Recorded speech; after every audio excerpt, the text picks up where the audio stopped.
Good morning, everybody. Welcome to Jason Mackey's First 10, a short version podcast talking all things Pittsburgh sports. Today is Wednesday, October 16th in Pittsburgh, Pennsylvania, and it's a hockey night in Pittsburgh. Penguins are back in town. They host the Buffalo Sabres tonight at PPG Paints Arena.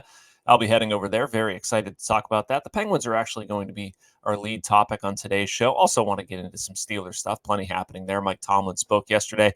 Talked about the quarterback situation. Another wide receiver off the board. Some injuries they'll have to be cognizant of going into the Jets game. But first, want to remind you that we're brought to you by Edgar Snyder and Associates. If you're injured in an accident, you're probably wondering what's next.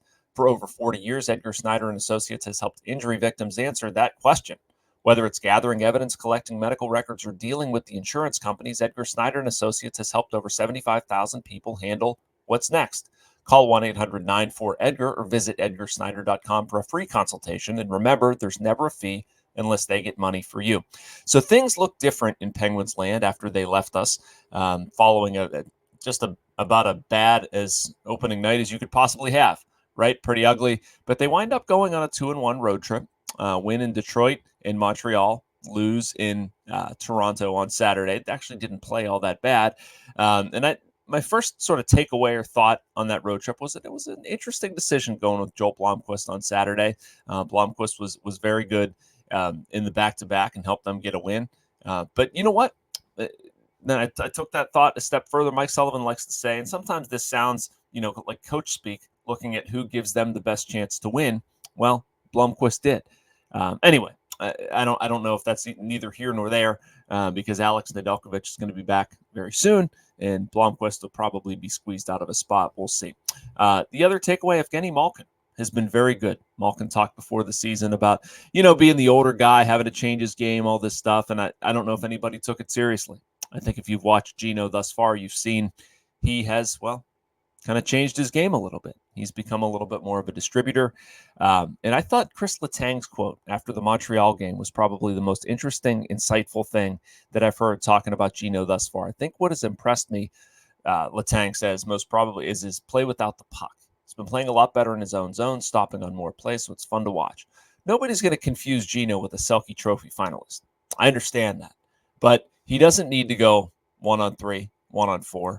I mean, occasionally there might be a time for it, but I feel like Malkin's sort of grasped his place a little bit. Look at the feed to Raquel coming off the cycle in Montreal. A very good example of what Gino can still do. And he's putting up numbers. Man, he's certainly putting up numbers. He's one goal away from 500 with an empty netter. Became the 37th player in NHL history with 1,300 points. Only Alex Ovechkin has more against Russian-born players. Right now has an NHL best 6 assists. So pretty cool stuff, and a milestone to look out for too. I did not know this until reading Cameron Hoover's story online, that the Penguins will become only the second franchise with 3 500-goal scorers. Can you guess the other one? All right, you weren't actually going to answer that, but Montreal did it. Guy Lafleur, Jean Beliveau, and Maurice Richard. So some pretty rarefied air there. But the Penguins, a lot of people, same old. Oh, they stink. No good after that opening night loss. Well, it's been a little different. The defense has shifted around a little bit, but it's been good enough. I think the power play has shown some signs of life. Tristan Jarry wasn't as bad as he showed against the Rangers, and I don't think he's in any danger of losing his job. But I do think they want to get to sort of a steady rotation with the goaltending. I don't think there's anything wrong with that. So they've intrigued me. I'm excited to see them play live. I've liked what Evgeni Malkin has done. I think they're probably due to get some Ned back from injury. They got Brian Rust back. So Penguins are not dead yet, although it's only been a handful of games. So we will see. All right, going to take a break early in today's show. Not easy. Well, I guess it is easy. Then going to come back and talk some Steelers stuff. A message from the Bradenton Area Convention and Visitors Bureau. Embrace the laid-back charm of island life while sinking your toes in the sand and discovering real, authentic Florida in the Bradenton area. Unspoiled beauty and pristine beaches, a vibrant waterfront downtown energized by local arts and culture, fresh Floridian cuisine with a flourish of rich history, and friendly locals ready to welcome you to this preserved paradise on Florida's Gulf Coast. Plan your visit today at BradentonGulfIslands.com. And welcome back to First 10. I'm your host, Jason Mackey. We're here middle of the morning every week, about 10 minutes, talking all things Pittsburgh sports. Going to shift over to some Steelers talk here in our second segment.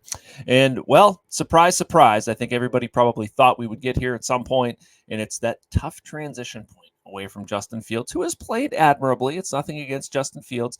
It's also a little bit surprising. It seems like they're going to do it after a 32-point output and such a lopsided victory, but I guess you need to take into consideration how bad the Raiders actually are. But Mike Tomlin spoke yesterday and talked sort of about the idea of going to Russell Wilson this week. He's, quote, in consideration to take over as a starter, and this is Tomlin. It's a competitive league. We're trying to position ourselves to be that team, and we got a player with talent who hasn't had an opportunity to play. So that we're going to potentially explore those things. We're looking hard at it. It is up for consideration. Come on. If it looks like a duck, if it walks like a duck, if it quacks like a duck, something like that, it might be a duck. And Mike Tomlin just might want to go to his quarterback who has a bunch of pedigree, and they wanted to make sure he was able to move around in the pocket and protect himself and all this. That was my takeaway from what Tomlin said yesterday. I don't know about anybody listening or watching, but if you look at Russ's resume, look at what he's done, look at why they brought him in here, look at what Justin Fields has done. Again, Fields has been okay. He's been okay. 66% of his passes completed, 1,106 yards, 5 touchdowns, 1 pick.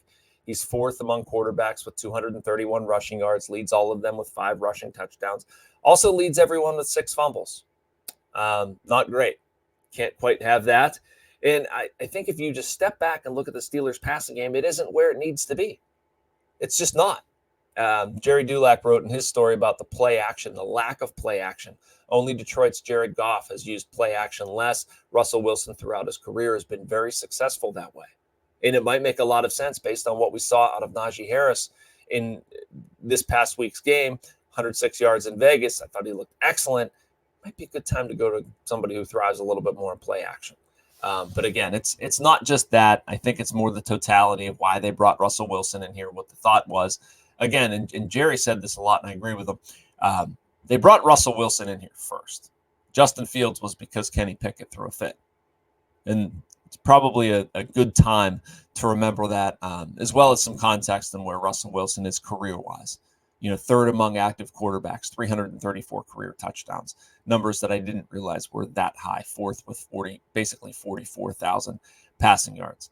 It's Russell Wilson time, and we're going to see what they have. It doesn't mean you can't go back to Justin Fields.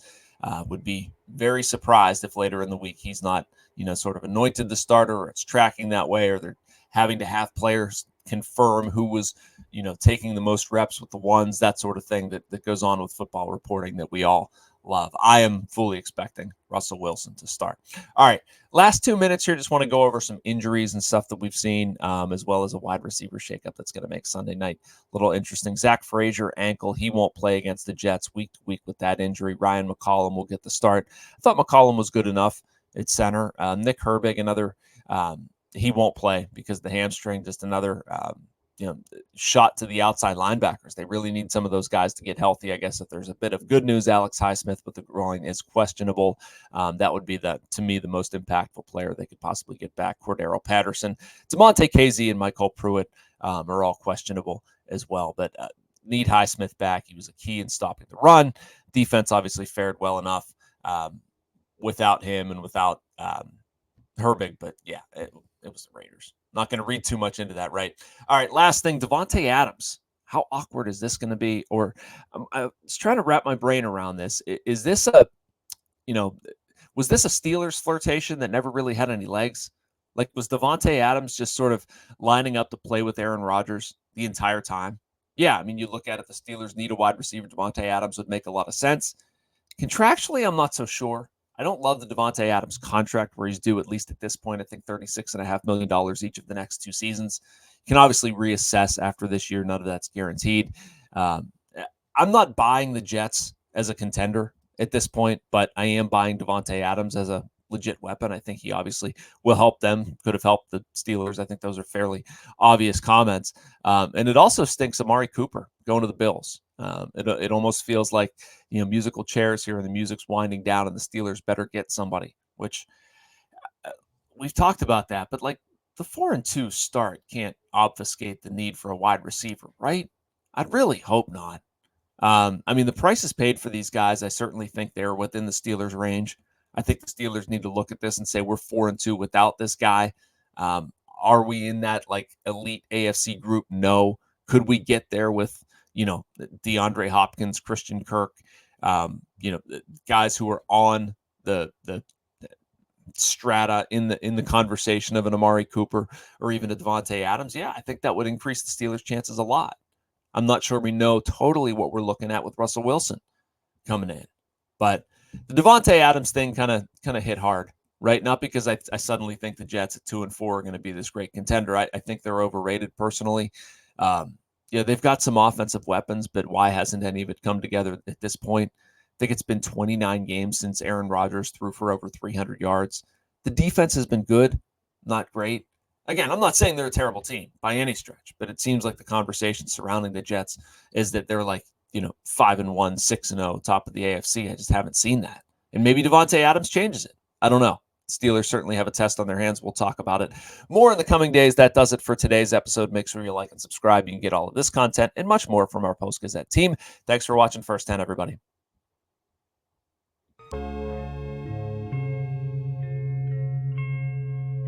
Thank you for checking out this content from Post-Gazette Sports. If you watch this video on YouTube, please like the video and subscribe to our channel. For all of the sports coverage the Post-Gazette has to offer, visit post-gazette.com.